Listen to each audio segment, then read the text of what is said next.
Hey there, cats and kitties. I am the Blues Man, Johnny Blues, and with this video, I'll be discussing my thoughts on episode 13 of the anime series Hibike Euphonium. For all intents and purposes, the series finale, and I would love to actually see this pick up with a second season, even though by the end, I don't think it's absolutely necessary with the levels of closure that we did get by the end of this final episode.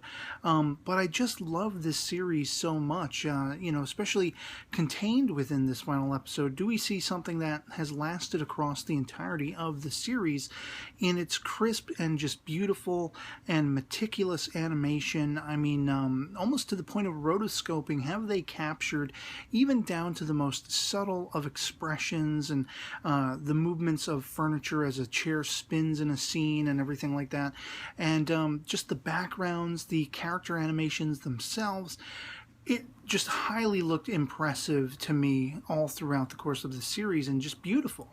And the characters themselves have been filled with such personality and warmth, and there's been this level of affirmation. I mean, this hasn't been a perfect journey for these characters. There have been trials and tribulations along the way, and they've still kept striving toward their dreams of reaching the nationals or attaining gold, doing something very, very well, trying to accomplish something.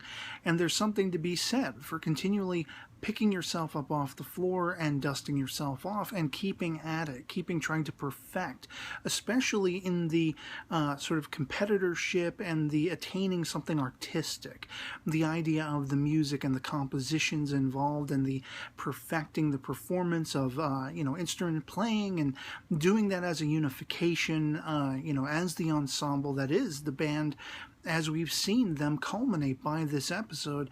And all of those things are in play in this episode. I love that we're waking up in the morning with Kumiko, and it's just about everybody coming to the school, getting ready to perform, packing up the instruments, and there's a procedural element to it, but it's all building to a grand crescendo. They play two pieces by the time it's finally time for them to go on stage.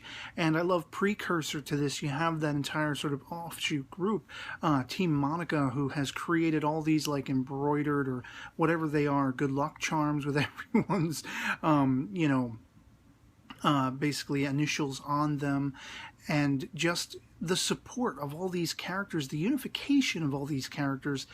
This was an uphill battle to get everyone on the same page and to get everyone so excited and be supportive of each other and work in conglomeration with each other. And we see that take effect on stage. The first piece was great. It was fantastic and it was grand. It had an almost level to it that reminded me of like, a film score or something like that, a piece from a film score. And then the piece de resistance is that crescent moon piece, which was just majestic to hear them coming together and playing to almost pitch perfection. The only gripe I have during the entirety of this finale and the entirety of the series, I almost wish they wouldn't have had to keep cutting back to the other performers rather, from the other schools and everything, getting ready or reacting to, and some of the fellow, Team Monica and everything like that, listening to the piece being played. I wish they wouldn't have kept interrupting it, because it was so pleasurable to listen to and see Taki-sensei up there orchestrating the entirety of the piece, see the looks being exchanged between everyone, and I loved the fist pump that, was sort of precursored by Natsuki between she and Kumiko and Kasaka. Kasaka had Kumiko tying up her hair during that scene, and then later with Shuichi, we basically have sort of a leveling of the playing field between Kumiko and Shuichi, even though she's maybe still reluctant to admit she may dig him or whatever like that. He wants to support her because he digs her, and I like that they kind of still came to a head in that fist pump. They were supporting each other, and like I say, that majestic piece as it plays. And we end with a scene that could have almost mirrored the very first scene that began the entirety of the series, that being the girls waiting expectantly to find out the results. Did they attain gold? Would they be moving on? Would their piece continue? Throughout the course of everyone's reactions, there's almost dead silence, as a perfect soliloquy and an antithesis, in a sense, to the combustion of the sound, of the music, sound euphonium, you know.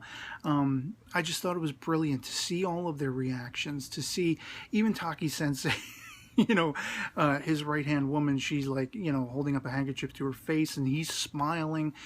And you just see that almost slow motion reaction across all of their faces. And the main foursome coming together, Kumiko, Kasaka, Midori, and Hazuki, reacting, and the tears in Kasaka's eyes to mirror, as I say, that first reaction in the first episode, the first scene of the first episode.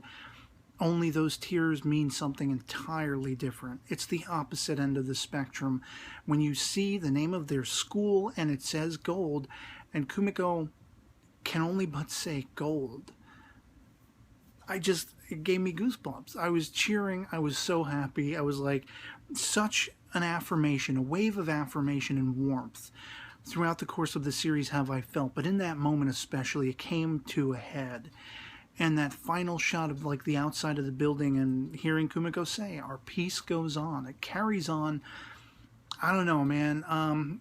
Sometimes I'm a softie for series like this that end on a really positive high note. And it was a very satisfying positive high note for me, at least, because I was championing these characters and watching all of those steps that they had strived toward all throughout the course of it. And they really did achieve something in the end. And I think that's the perfect sort of, again, to use the term, a soliloquy for the end of this series. And all through the course of it, I mean, these characters, they had so much personality, and each of them drew me in. Even the background characters, even characters like the Yuko character, who I didn't really particularly care for. I did end up finally feeling something toward her, compassionate-wise, because it was really for her about making Kaori's dreams come true, and in the turmoil that preceded this entire, you know, year of putting a band together and everything. All of that turmoil was cast aside, and everyone came together. They unified. They became an ensemble, true to form, and they played beautifully. And I don't know if the cuts interspersed in that scene that I say was my only qualm with it. Maybe that was done because the piece is actually much longer than what they could afford to portray in the episode. But whatever the case may be, it was fantastic. It was beautiful hearing Kasaka come in there with that just beautiful and melodic solo, and hearing all the rest of the band still playing along with that. It was pitch perfect. It was a pitch perfect ending to this series, very affirming, positive one. And we saw the true fruition of these characters' journeys coming together. I just loved it. I loved the series on whole. It's definitely a favorite, and I would love to see more, even though I feel like we don't absolutely necessarily need it. Nothing is left hanging open, except for perchance striving toward the next big challenge, or whatever you want to say. And so yeah, these characters were very endearing and memorable. I love just the emphasis on music and perfecting that craft, the form and function of coming together, and the music pieces themselves. I absolutely have enjoyed them every time we've heard them performed in the series, and I even love the end credits being sort of the bandified, the school bandified version of, you know, the OP and everything. Just, I don't know, it warmed my heart, this entirety, you know, the entirety of the series, I should say. And so I'd love to hear from you guys in the comments below what you thought of this finale episode and the series on whole of Hibike Euphonium, if you've seen it and if you've been watching along with me, and whether you were happy and satisfied with the finale as I was, or if not, you know, anything goes in the comments below. Always love having the conversation with you guys. And so yeah, that'll be pretty much it for me on this. Onward and upward, and I'll catch you all later. Peace.